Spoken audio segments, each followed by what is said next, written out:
So after 4 years of blood, sweat and tears, for more on all of those you can check out my Oxvlog series, I finally graduated from the University of Oxford with a master's degree in physics, essentially making me a Time Lord.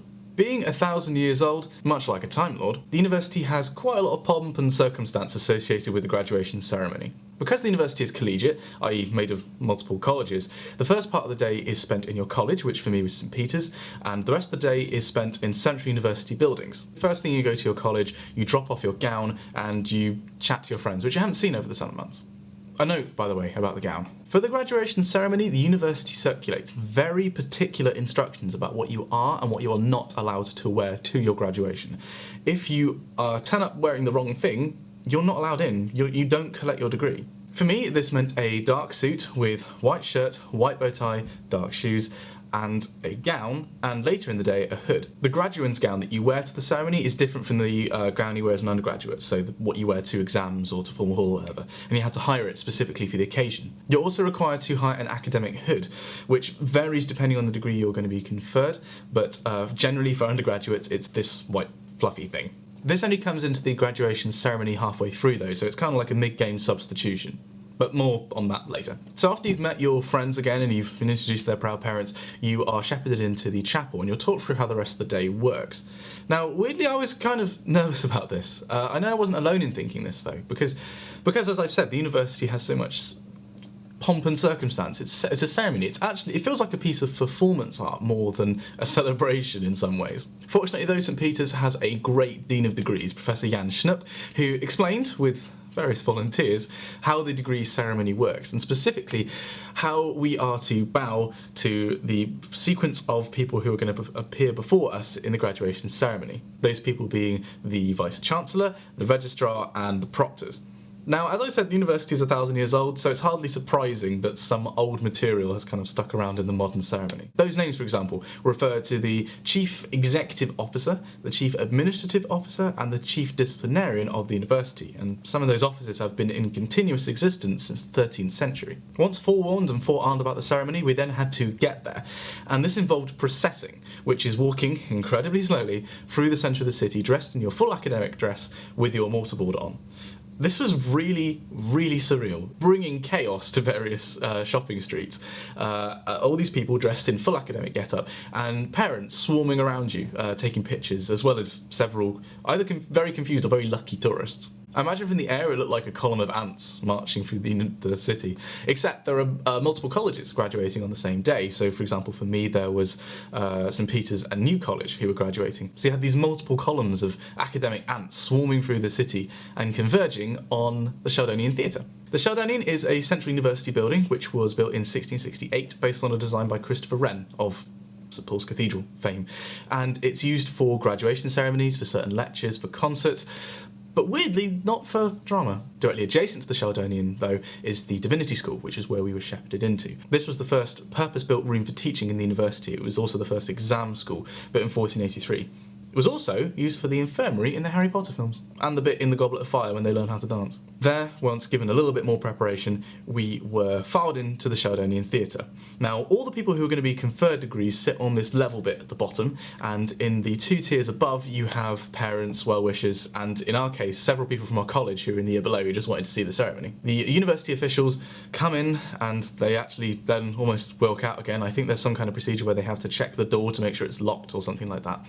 Then they sit down, and first of all the doctoral candidates get their degrees, which is fair enough, they've earned it. Then us mere mortals, the undergraduates, get our shot at glory. So I was being conferred a master's degree in physics, but there were several people from my college who were getting other degrees as well. Master's degrees in maths, chemistry, earth sciences. All those undergraduate masters then are brought together and filed up to the Vice-Chancellor, the Registrar and the Chief Proctor.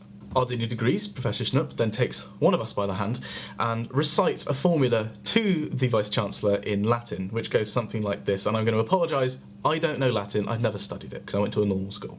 By the way, the university gives everybody one of these to explain what on earth is going on. Given that most of the ceremony is in Latin, you just don't have a clue what's going on. So the Dean of Degrees will say to the Vice-Chancellor something a little bit like, Insignissime Vice-Cancellare, vosque egrigi procuratores, presento vobis hos meus scholares in facultia asium, ut admittantur ad gradum baccalaureae in artibus. Technically, he didn't actually say that for us. This is actually for the art students, because what he said was, "Most distinguished Vice-Chancellor, and you, most excellent proctors, I present to you these my scholars in the Faculty of Arts, that they may be admitted to the degree of Bachelor of Arts." If they'd said that about me, I would have been a bit annoyed, to be honest. Then the Dean of Degrees steps aside, leaves us to our fate, and the Vice-Chancellor looks at you all, and he then proclaims to you something a little bit like, "Domini vos dabitis fidem ad absolvandum statutia privilegia constituentis e libertatis istius universitas, item quod quam admissi fuetis in domum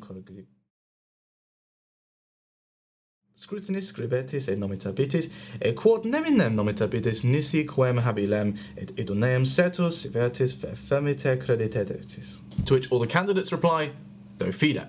Basically, what just happened was that the graduates in the university have certain rights and privileges. For example, if the university wanted to elect a new chair of poetry, we could vote, all the graduates, I mean, could vote about who that person should be. Essentially, what the Vice-Chancellor is asking us to do is to not commit electoral fraud and to obey the statutes and rules of the university that relates to graduates. And what we say in return, "Do fidem," just means "I swear." It's actually the one piece of Latin that we have to say in the whole ceremony. Then the officials doff their caps to you, because they're wearing academic caps and full academic dress the whole time, and then you're invited to file out of the side exit at the Sheldonian Theatre. Then you go back to the Divinity School and you pick up your academic hoods, which have been left for you with your name on in the Divinity School. You put on your academic hood, you put on your mortarboard, and you feel very smug because you look like a proper university graduate now. After an excruciating wait outside the main doors of the Sheldonian, you then see them swing open, and you are invited back into the Sheldonian, and everybody in the top tiers is applauding. And there's this wonderful moment where there's this wall of sound, and everybody's standing up and clapping, and you walk down the aisle to the Vice-Chancellor, who then confers onto you your degree officially. He looks every single person in the eye, and they'll do it in rows of 4 or 5, look every single person in the eye, and then say to them in Latin, "I give you the degree Master of Physics." And then you again file out the side exit of the Sheldonian, and you wait outside for the university officials to come and file out past you all, and they'll go down the line doffing their caps to everybody and saying, "Well done, you've got a degree." And then all your parents and stuff come out, and you get to have pictures, and you do the classic throwing the hats in the air, and you go back to your college. You'll have typically you'll have a nice meal. I got to introduce my parents to my tutor for the first time, which was great. I got to say, "This is my parents, it's all their fault." And at the end of the day, you end up with one of these. It's strange to hold the degree in your hands, really, because in many ways, for 4 years, this is all you've been thinking about. You've been thinking about the moment when you have the degree, when all your work's paid off and you actually have this thing in your hands, this piece of paper which confers to you like a passport. It confers to you the ability to get jobs. It gives you respect from people. Having the piece of paper, not actually having done the work. That itself is implicit in having the piece of paper. But at the end of the day, this doesn't mean anything to me. I couldn't really care less about this piece of paper. I know that I have a university degree. I know that I have a master's degree in physics from Oxford. And the work which went into that degree is what gives it power to me, not the end result. The things which I learned, the skills which I acquired, they're the things which I really value from the university system, not the degree. If you want to go to university for one of these, you're doing it wrong. You go to university for one of these. Anyway, that was way too philosophical for one of my videos. If you'd like to check out my continued adventures here at the University of Exeter, now that I'm doing my PhD here after graduating, I recommend you stick around on my channel, subscribe.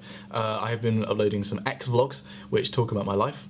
Alternatively, if you'd like to learn more about the life of a University of Oxford student, then I recommend you check out my Oxvlogs and youtube.com/Oxvlog, where 5 people are continuing the vlogging tradition I started last year. 5 people are doing weekly vlogs about their lives as students, so I recommend you check those out. Thanks very much for watching.